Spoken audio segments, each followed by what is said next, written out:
नमस्कार। अरुणाचल समाचार में आपका स्वागत है। मैं हूं यारमता सिंह। आइए बुलेटिन में सबसे पहले देखते हैं मुख्य समाचार।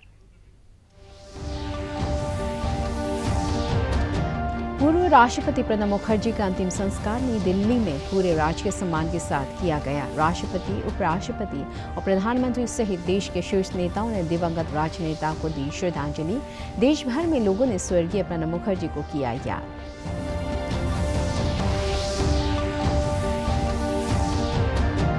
देश में अनलॉक 4 के दिशा निर्देश आज से लागू हुए। कोविड कंटेनमेंट जोन के बाहर के क्षेत्रों में और अधिक गतिविधियों में छूट की अनुमति मिली। अरुणाचल सरकार ने भी अनलॉक दिशा निर्देशों को अधिसूचित किया। राज्य में प्रवेश करने वाले हर व्यक्ति का होगा एंटीजन टेस्ट।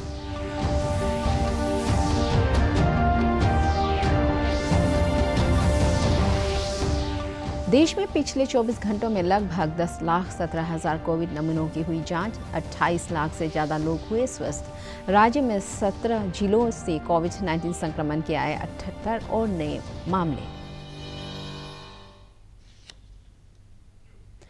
भारत रत्न पूर्व राष्ट्रपति प्रणब मुखर्जी को आज देश ने भावभीनी विदाई दी। नई दिल्ली में उनका अंतिम संस्कार पूरे सैन्य सम्मान के साथ लोधी रोड गृह में किया गया, जहां कोविड-19 के दिशा निर्देशों के कारण सोशल डिस्टेंसिंग का भी पालन किया गया।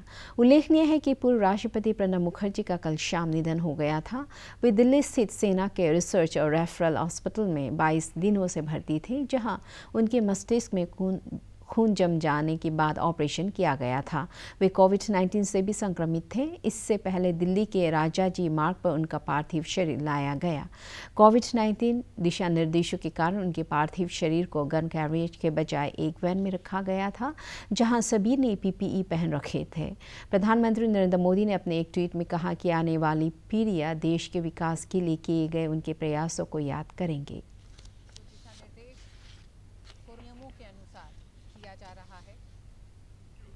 राष्ट्रपति रामनाथ कोविंद, उपराष्ट्रपति एम वेंकैया नायडू, प्रधानमंत्री नरेंद्र मोदी, रक्षा मंत्री राजनाथ सिंह, लोकसभा अध्यक्ष ओम बिरला, कांग्रेस नेता राहुल गांधी तथा तीनों सेनाओं के प्रमुख और कई गणमान्य व्यक्तियों ने आज पूर्व राष्ट्रपति प्रणब मुखर्जी को पुष्पांजलि अर्पित की। राष्ट्रीय स्वयंसेवक संघ प्रमुख मोहन भागवत, भाजपा अध्यक्ष JP नड्डा, केंद्रीय मंत्रियों निर्मला सीतारमण और डॉक्टर हर्षवर्धन, कांग्रेस नेता अधीर रंजन चौधरी, भारतीय कम्युनिस्ट पार्टी के D राजा ने भी प्रणब मुखर्जी को श्रद्धासुमन अर्पित किए। केंद्रीय मंत्रिमंडल की बैठक में भी प्रणब मुखर्जी के निधन पर शोक व्यक्त किया गया। मंत्रिमंडल ने उनकी स्मृति में 2 मिनट का मौन रखा। मंत्रिमंडल के प्रस्ताव में कहा गया है कि प्रणब मुखर्जी के निधन से देश ने एक प्रतिष्ठित राजनेता और उत्कृष्ट सांसद खो दिया है। सरकार ने पूर्व राष्ट्रपति के सम्मान में 7 दिन के राजकीय शोक की घोषणा की है।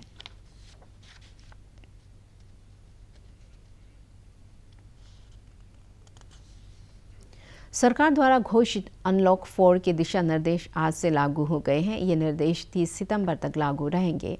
गृह मंत्रालय ने शनिवार को अनलॉक 4 के हिस्से के रूप में कोरोना निश्चित क्षेत्र यानी कंटेनमेंट जोन से बाहर और अधिक गतिविधियां खोलने की अनुमति दे दी है। दिशा निर्देशों के अनुसार देश भर में इस महीने की 7 तारीख से मेट्रो रेल सेवाएं फिर से शुरू हो जाएंगी, लेकिन स्कूल और कॉलेज 30 सितंबर तक बंद रहेंगे। केंद्र ने इस महीने की 21 तारीख से 100 लोगों तक की भागीदारी के साथ धार्मिक, राजनीतिक, सामाजिक और खेल संबंधी आयोजनों की भी मंजूरी दी है। सरकार की विशेष अनुमति को छोड़कर अंतर्राष्ट्रीय विमान यात्रा अभी स्थगित रहेगी। एक राज्य से दूसरे राज्य में व्यक्तियों और सामान की आवाजाही पर भी कोई प्रतिबंध नहीं होगा। इस बीच अरुणाचल प्रदेश सरकार ने भी गृह मंत्रालय के दिशा निर्देशों के आधार पर अरुणाचल प्रदेश में कोविड-19 के प्रबंधन के लिए दिशा निर्देश जारी कर दिए हैं। दिशा निर्देशों के अनुसार दूसरे राज्यों से आने वाले सभी लोगों के राज्य में प्रवेश करने के स्थान पर ही रैपिड एंटीजन टेस्ट किया जाएगा। यदि आने वालों की रिपोर्ट नेगेटिव आती है या फिर वो एसिम्प्टोमेटिक पाए जाते हैं तो वे अपने काम पर तुरंत जा सकते हैं या फिर राज्य में अन्य गतिविधियों में भाग ले सकते हैं। हालांकि उन्हें अगले 14 दिनों तक अपने स्वास्थ्य की खुद ही निगरानी करनी होगी। देश में कोविड-19 से स्वस्थ होने की दर में और सुधार हुआ है। अब तक अब यह दर 74.94% तक पहुंच गई है। पिछले 24 घंटों में 65,081 कोविड रोगी स्वस्थ हुए हैं और उन्हें अस्पतालों से छुट्टी दे दी गई है। स्वास्थ्य मंत्रालय ने कहा है कि स्वस्थ होने वालों की संख्या 28,39,882 से अधिक हो गई है। देश में इस समय केवल 21.29% लोगों का इलाज चल रहा है। सरकार की रणनीति के तहत टेस्ट, ट्रैक एंड ट्रीट के प्रभावी क्रियान्वयन से स्वस्थ होने की दर बढ़ी है और मृत्यु दर कम हुई है। इस समय मृत्यु दर 1.77% है। पिछले 24 घंटों में 69,921 नए मामले सामने आए हैं, जिससे कुल सक्रिय मामलों की संख्या 36,91,166 हो गई है। इस समय देश में 7,85,996 लोगों का इलाज चल रहा है। पिछले 24 घंटों में 819 लोगों की कोविड-19 से मौत हुई है। इसके साथ ही मरने वालों की संख्या 65,288 हो गई है। देश में पिछले 24 घंटों के दौरान लगभग 10,17,000 नमूनों की कोविड जांच की गई है। भारत में पिछले 5 महीनों में कोविड नमूनों की जांच में महत्वपूर्ण वृद्धि दर्ज हुई है। राज्य में सोमवार को कोविड संक्रमण के 78 और नए मामले दर्ज किए गए हैं। राज्य में सक्रिय मामलों की संख्या बढ़कर 1,220 हो गई है। कल आए 78 मामलों में से 22 मामले ईटानगर राजधानी क्षेत्र से दर्ज किए गए हैं, जबकि 9 मामले वेस्ट कामेंग जिले से और 8 अन्य मामले चांगलांग जिले से आए हैं। राज्य के 14 अन्य जिलों से कोविड संक्रमण के बाकी मामले दर्ज किए गए हैं। राज्य में अब तक लगभग 2,900 मरीज कोविड संक्रमण से ठीक हो चुके हैं। वहीं कोविड से ठीक होने वालों की दर 70% से ज़्यादा हो गई है। प्रदेश में कोविड-19 की जांच के लिए अब तक 1,67,000 से ज़्यादा लोगों के सैंपल लिए जा चुके हैं। देश में प्रतिष्ठित इंजीनियरिंग कॉलेजों में प्रवेश के लिए संयुक्त प्रवेश परीक्षा JEE मेन आज से शुरू हो गई है। देश भर में 660 केंद्र में 6 सितंबर तक आयोजित की जाने वाली इस प्रवेश परीक्षा के लिए 9,58,000 उम्मीदवारों ने पंजीकरण कराया है। कोविड महामारी के दौरान आयोजित होने वाली यह ऐसी पहली परीक्षा है जिसमें लगभग 10 लाख छात्रों के लिए 600 से अधिक केंद्र बनाए गए हैं। उड़ीसा, मध्य प्रदेश, राजस्थान और छत्तीसगढ़ सरकारों ने परीक्षार्थियों के घर से परीक्षा केंद्रों तक आने जाने के लिए मुफ्त यात्रा की भी व्यवस्था की है। IIT के कुछ पूर्व विद्यार्थियों के एक समूह ने जरूरतमंद विद्यार्थियों को परीक्षा केंद्र तक आने जाने की सुविधा प्रदान करने के लिए एक पोर्टल बनाया है। शिक्षा मंत्री रमेश पोखरियाल निशंक ने मुख्यमंत्रियों से उम्मीदवारों को सहयोग करने की अपील की है। राष्ट्रीय परीक्षा एजेंसी NTA के महानिदेशक विनीत जोशी ने बताया कि उम्मीदवारों और केंद्र पर तैनात कर्मचारियों से एक व्यापक मानक संचालन प्रक्रिया के तहत सुरक्षित दूरी का पालन करने को कहा गया है।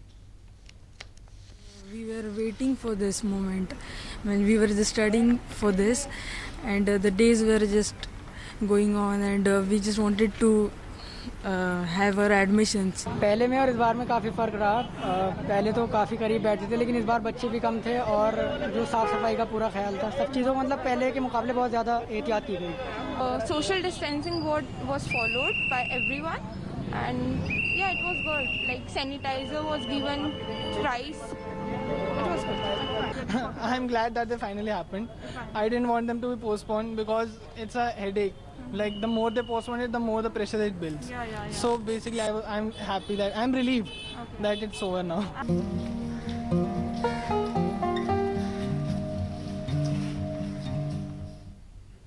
राष्ट्रीय कृषि और ग्रामीण विकास बैंक नबार्ड द्वारा चांगलांग में इन दिनों लोगों को आत्मनिर्भर बनाने और उनके लिए स्वरोजगार के अवसर बढ़ाने के लिए कौशल प्रशिक्षण दिया जा रहा है।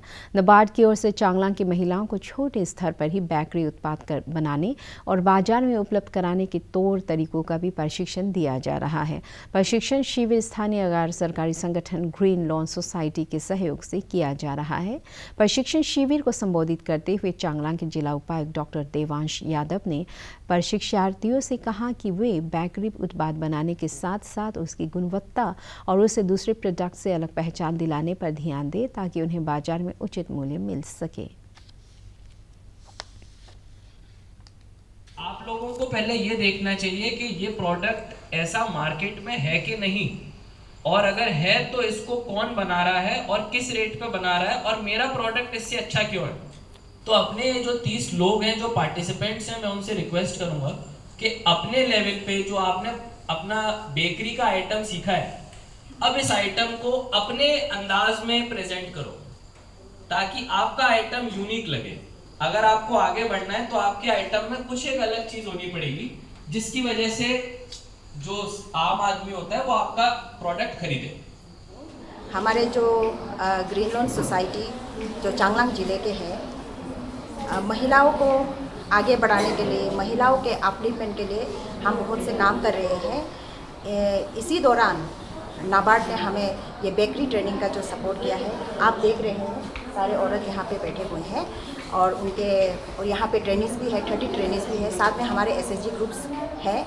तो हम बहुत तहे दिल से हमारे जहाँ यहाँ के सारे एसएचजी ग्रुप्स जेएलएस के अंडर जितने भी हम सपोर्ट कर रहे हैं जो एसएचजी ग्रुप्स, हम तहे दिल से।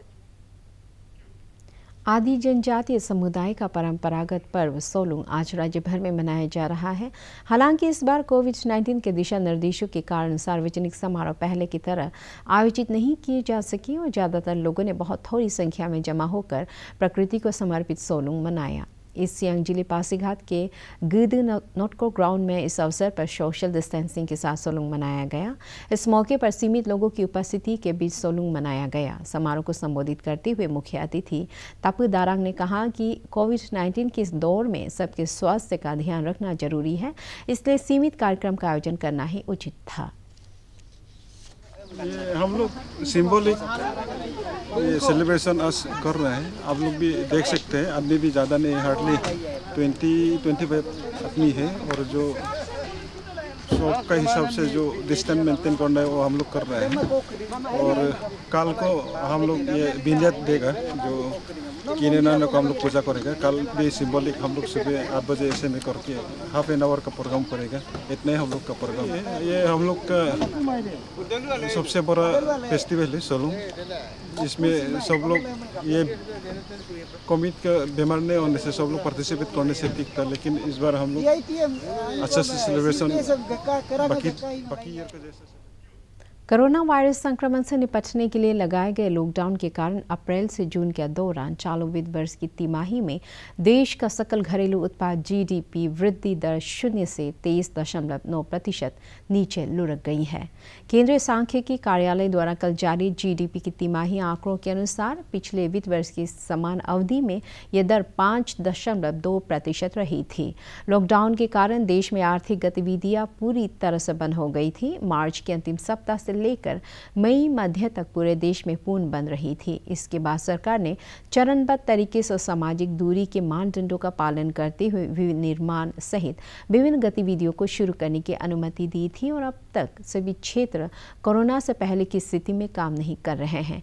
आधिकारिक आंकड़ों के अनुसार चालू वित्त वर्ष की पहली तिमाही में देश की जीडीपी 26,89,556 करोड़ रुपए रही थी, जो पिछले वित्त वर्ष की इसी अवधि की तुलना में 23.9% कम है।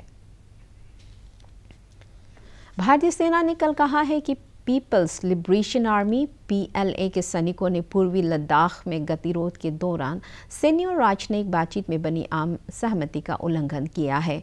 PLA के सैनिकों ने यथास्थिति को बदलते हुए 29 और 30 अगस्त की रात को कारण अपनी सैन्य गतिविधियां चलाई। हालांकि भारतीय सेना ने पैंगोंग लेक के दक्षिणी किनारे में हुई इस गतिविधि को नाकाम कर दिया।